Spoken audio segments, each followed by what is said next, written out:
All right, everyone, welcome to another episode of Triad Expeditions, and in this episode today we are going to be installing a larger battery in this Maverick X3. And so this is continuing our modification series of our Maverick, and I will show you right off the bat what we are going to be replacing. We are going to be replacing that motorcycle style size battery. My generator has a bigger battery than that, so it's just kind of really silly that they put that small of a battery in these machines, knowing that you're going to put a winch and other devices on them. It's just pretty amazing, Anyways, so that is what we're going to be doing, but we're going to also be installing, and as you can see, I have the passenger and driver rear seats out, and also the passenger seat out. And so these seats come out pretty easily, and those panels come off pretty easily. We're going to be doing some electrical upgrades all around, but today we're just going to be concentrating on the battery replacement. So this is what I have in store as far as the parts that I'm going to be using. We're going to be using a Odyssey battery, and this is not sponsored by Odyssey, but we have been sponsored by Odyssey in the past, and they have been very generous to give us batteries to install in our different vehicles that we've ran over the years. So definitely continue to be appreciative of that, and the batteries have been very good to us and have lasted a pretty good amount of time. We're going to be installing that. We're going to be using a TMW Offroad bracket, and it does include some high quality hardware that is going to be utilized. I mean, it's like grade 8 bolts and just very organized in 4 little bags and whatnot. So that's good stuff there. I'm pretty excited about that. Then we're going to be installing the Genius products, which I've always been a fan of their stuff. This is the 2D. It's just a 2 amp onboard maintainer that basically when you plug in the shore power, it is going to start topping off this battery and maintaining it. So if it's sitting for a while, we can basically just plug it in, and it will keep this Odyssey battery from running down. This is like the whole box of electrical components that we're going to be installing. Some Blue Sea Technology stuff to include a battery switch and breakers and fuse panels for the front and back, but that is going to be a separate video, so definitely look for that video to come out soon. And then this right here, in case you have not seen one of these, I'll explain real quick. That is a shore power connector that we will plug the charger into, and then surface mount, and this is going to be surface mount also, somewhere where we can see it inside the passenger compartment, because it is weather resistant and pretty much weatherproof. This is going to plug in. This is going to be surface mounted, so we're going to use that also, and you'll need a hole saw to do that. It won't be a problem. We're going to put it probably up on the rear fenders where we're going to do that. So all right, I'll take you along for this installation and show you just some key ideas of what we do along the way.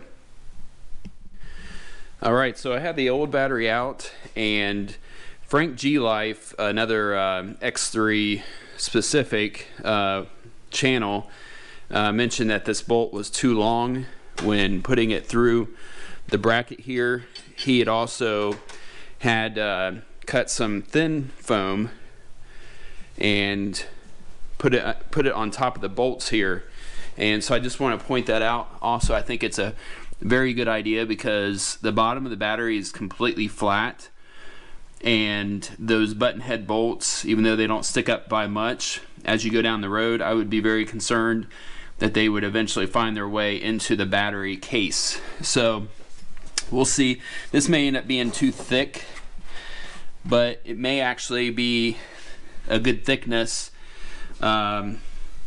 because when those bolts are being too long, maybe this will compress it down. This is like a high density foam, like a press foam, so we'll see how this works out.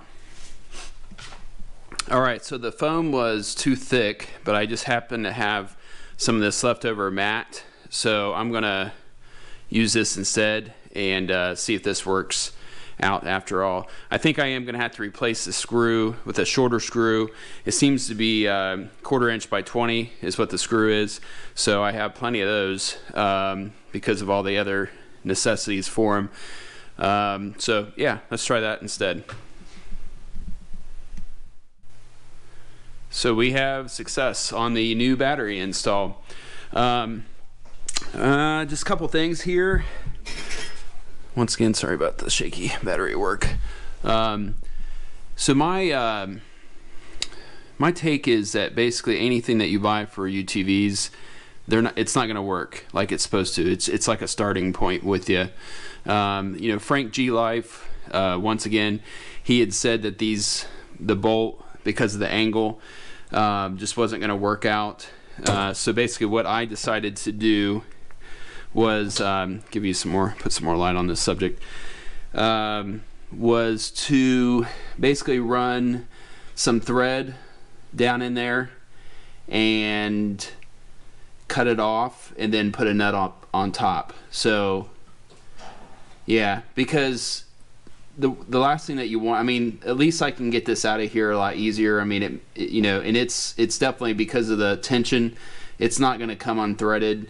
It's going to stay in there. It's almost like thread locker, and it's a lock nut, even though it didn't go into the lock nut. So hopefully I don't regret this, but I think it's going to work out good. The last thing that you want is to be fiddling with, like, basically trying to get a wrench on a screw and then it going down on an angle. So this just seemed to work out a lot better. It actually goes down into the plastic a little bit too, so it's even more stable. And then you know, basically just put my new leads, you know, on the new battery, and so it's a pretty nice install overall. So the next thing I'm going to do is I'm going to get this Noco charger mounted and get it surface mounted, so that way I can top this battery off and put the shore power connector to it. Alright, so just wrapping up this battery installation with the onboard charger project. I'm going to show you how this works. Most people are familiar with these, like I said. Now the reason why I was motivated to do this, a lot of folks might be thinking, well, that's kind of overkill, isn't it?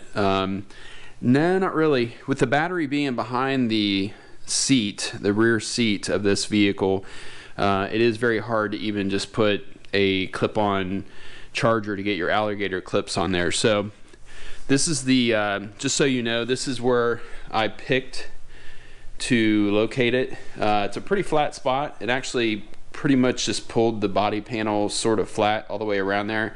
It doesn't have to be. Once again, the GoPro just kind of shuts off when it wants to. So anyways, so it doesn't have to be weather resistant in this location. The plug is pretty much sealed, and you're going to want to make your connections in the inside of the car, just to kind of keep things more water resistant that way. So the good thing about this is, so I can just pull this off here, and I'm going to try to do this one-handed here. And yeah, sorry. Yeah, I should have planned this out a little bit better. Anyways, so there you go. Yep. So there's the connection, and to show you and talk once again about how the battery went in here, TMW, you need to go back to the drawing board on your design. Sorry, it's true. I kind of came up, right before I started this video, I kind of came up with what the solution would have, a better solution would have been for me to do, and I think if you're getting this kit and you're wanting to install it that way, just before you put that plate on there, run a like pan head screw from the bottom up, and if you really want to get fancy, you could even drill a hole so that it will recess into the plastic so it won't kind of tweak the plate there at the bottom, you know, and then you can put a nut on here like I did. And I mean, that would be so easy to do even for them to suggest that, to run the bolt from the bottom up, but their bolt was way too long to go from the top down. I didn't really find any instructions. I mean, maybe, you know, obviously I didn't follow instructions. Maybe there's something I'm missing out on, but it does work really nice now. I mean, the battery is in there like super good. I do recommend putting some type of rubber like I did. The gridded stuff is even better, but you may not have something like that.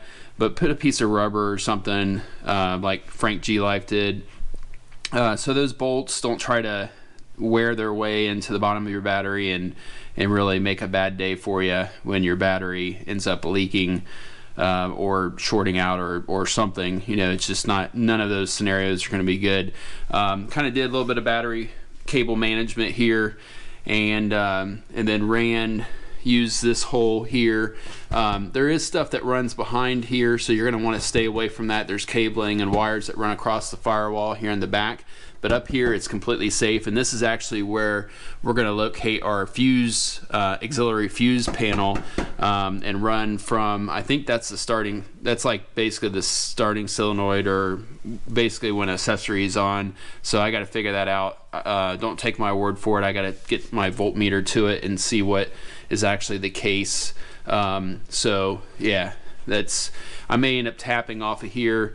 I don't know. I know people say, you know, obviously up there, the 3 thing, the middle is the accessory, but man, or the bottom is the accessory. That is a really small cable. I don't know what you would really run off of that.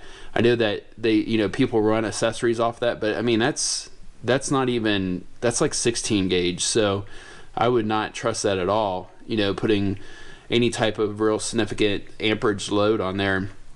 So I'm going to come up with something better, which kind of reinforces the idea of what I'm saying I'm going to do with having a fuse auxiliary panel in the back, and also having a dedicated one in the front. And don't forget that you have another additional fuse box over there that I was not aware of behind that seat, which none of this is accessible. So here's our onboard charger, and as you can see, I just ran it down the post here and zip tied everything in, make sure it wasn't going to wear against the tubes. And the good thing is that it's going to be fine here behind the seats. There's still clearance behind the seats even when they're installed. And this is basically when you plug it in, it's going to flash green when it's almost fully charged, and then when it's fully charged, it's going to be a solid green, and it's going to keep this battery nice and topped off, especially during these winter months when you're not riding. So all right, everybody, I hope you enjoyed this installation video and overview of the product of the TMW battery holder, and also how the Odyssey battery fits in there. That's the PC 1200. Make sure to subscribe and hit that notification bell if you'd like to see more of these installation videos and modification series to our Maverick X3. Everybody take care and be safe.